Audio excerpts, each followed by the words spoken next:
Hola mis amigos, nuevamente nos encontramos con nuestro programa Museos Sin Fronteras, donde intentamos mostrar parte del acervo que tiene nuestro museo. Esta pieza que tengo en las manos es un pistolón de avancarga, de pistón, ¿sí? Se carga por la boca, donde para disparar, después que se carga, hay que poner un fulminante que se aprieta y que explota, hace contacto con la pólvora y sale la munición. Fue donado. Yo concurrí a un casamiento gaullo, Don Pedrito, y me donaron esta pieza, donde en la parte izquierda está grabado, después Matías se los va a mostrar a ustedes, está grabado en plata a pelotas. Es una pieza que venía vía Montevideo para el importador evitar el gran impuesto que cobraba la corona. Posteriormente pasaba la frontera y era integrado. En sí no es un arma de guerra, es decir, no es un arma para que la porte tanto el soldado como el oficial, que en ese caso siempre lo que usaban armas cortas eran los oficiales, no los soldados. Y digo que no era por la extensión, por el sistema, poco propio para portarlo. Por lo general los oficiales utilizaban, como ya lo hemos visto acá, en más de una oportunidad, los pistolones de un solo tiro, de mayor calibre, aunque este es un calibre muy grande, es un calibre un poco más grande que si lo comparamos con un calibre actual, que una 45, mientras que un pistolón es casi que una vez y media el calibre de una 45. Es un arma de defensa, es un arma, ¿por qué no?, de caza puede ser, y que sin lugar a duda debería ser muy efectiva, ya que se cargaba tanto con pequeñas municiones como se cargaba con un plomo. Y está completa, tiene la guantera y el cubridor de los gatillos en plata, y la cebera, se llama cebera al depósito donde van los fulminantes, también toda en plata. La baqueta, toda trabajada en hierro y con puntera de bronce, y la protección de la baqueta toda en plata. Es una pieza hermosísima, muy linda. Esto fue donado al museo ayer sábado, cuando veníamos, la señora del dueño de la fazenda, donde se casó su hija, fue que lo donó para el museo. El lunes creo que fue 26, si mal no recuerdo, realizamos una exposición histórica en la Plaza Artigas, donde participaron 853 alumnos, 320, 340 personas que pasaban por la calle Sarandí y se detuvieron a apreciar la exposición. Como muchas escuelas no pudieron participar, unas porque estaban haciendo unas lecturas, otras porque, en fin, tuvieron una cantidad de actividad diferente, vamos a realizar otra exposición, Dios mediante, en el correr de este mes que se inicia hoy. Y lo vamos a hacer, pero vamos a poner muchas piezas. Vamos a poner sables de la época de Artigas, que también los pusimos, pero pusimos dos. Tenemos una colección muy linda de sables modelo inglés, sables utilizados en 1825 y hasta sables utilizados hasta la Revolución del Quebracho, 1886. También vamos a poner un conjunto de armas del periodo artiguista y implementos como lanza de media luna, lanzas forjadas, establecer la diferencia entre la lanza forjada nuestra y la lanza que venía hecha en serie de Europa, lanzas portuguesas, lanzas españolas, y también un conjunto de municiones de los distintos cañones que se utilizaban en la época y de los cañones que tiene el Museo Sin Fronteras. Ya les vamos a comunicar a todos ustedes cuándo se va a realizar esta exposición para que nos visiten y puedan apreciar parte del acervo del Museo Sin Fronteras. Acá tenemos a mi costado dos piezas que me fueron donadas el día de la exposición. Son dos armas que quedaron en la Revolución de Brasil año 1830 y que fueron donadas para el museo ese mismo día. Son piezas muy lindas que la vamos a exponer, ya que tiene el blasón brasileño, la vamos a poner en la Semana de la Patria en el 7º RCMEC, para que se pueda apreciar el tipo de armamento que se utilizaba a fines del siglo pasado hasta 1930. Esta que está acá dice manufactura de armas belga, Brasil 1894. Es una linda pieza, inclusive está completa, está con la bayoneta, está con la vaina de la bayoneta, es una pieza linda, desde el punto de vista museístico, una pieza totalmente completa. Esta fue una pieza que nos donaron. Y también esta que está acá, que es anterior, es una carabinita.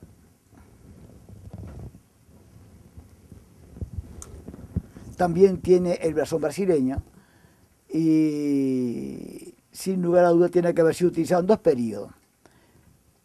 En la Revolución Federalista y en las revoluciones que hubo en Brasil a principios del siglo XX. Están bastante deterioradas, pero desde el punto de vista museístico igual sirven para su exhibición. Estas son las piezas entonces que donamos, que logramos, mejor dicho, que nos han donado a lo largo de esta semana, de la semana que transcurrió. Muchos niños no pudieron concurrir y muchos concurrieron. Y nos preguntaban muchísimas cosas. Nosotros explicamos el material arqueológico, en qué consistía. Fundamentalmente llevamos un conjunto de piezas desde el punto de vista de caza y de combate. Punta de flechas, rompecabezas, piedras de honda, morteros, lanzas, perforadores, cuchillos, y que despertó el interés del público y de los niños.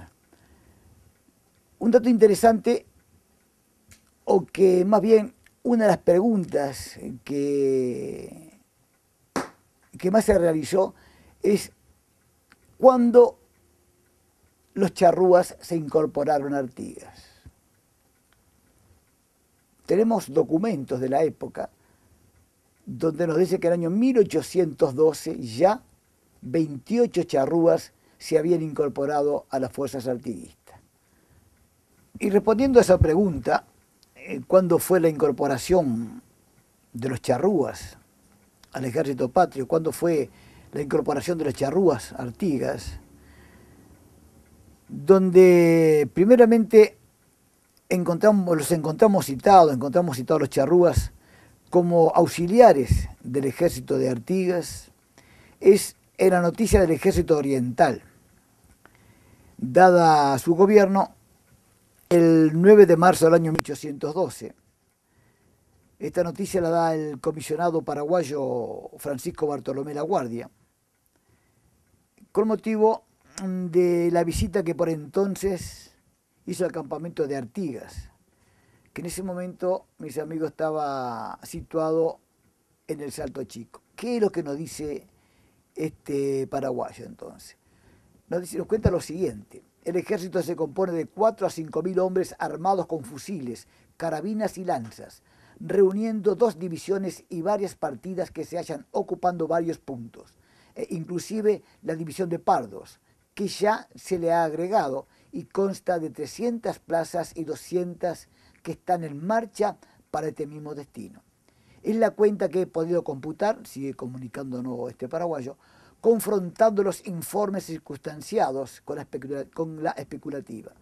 400 indios charrúas armados con flechas y bolas también forman parte del ejército artiguista. Otro personaje de la historia nacional que nos cuenta sobre los indígenas es Damaso Antonio Larrañaga, que nos cuenta que los indígenas acompañaban al general Artigas y que en una oportunidad él y el general Artigas cenaron con los jefes indígenas, acompañado uno de ellos con su mujer.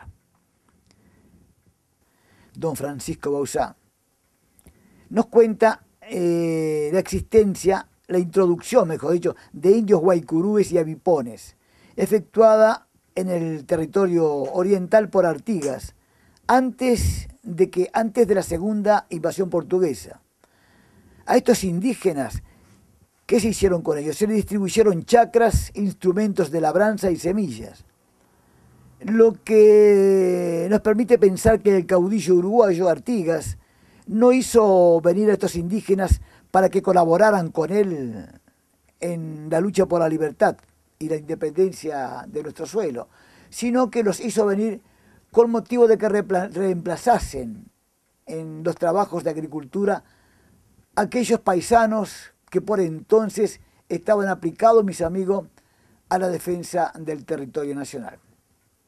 Como dato interesante también para responder esa pregunta de cuándo se incorporaron los charrúas al ejército oriental, tenemos un documento interesante de su participación.